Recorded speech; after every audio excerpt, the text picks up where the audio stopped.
So actually my favorite memory of Sister Beth was probably in Texas. I'm from San Antonio, and Sister Beth came down traveling with the women's basketball team.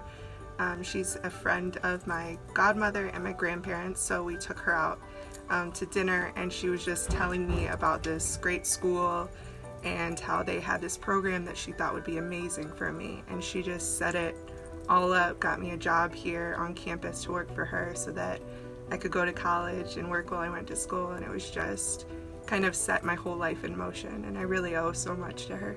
I love you and I owe you everything, so thank you so much. I really hope she gets to take on a leadership position, with her order, and, kind of show her abilities and gifts back in Buffalo again.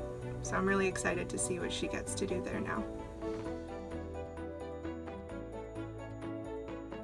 Definitely over 20 years, I would say. Not sure the exact number.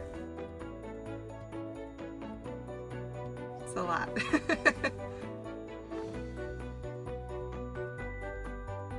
Oh my gosh.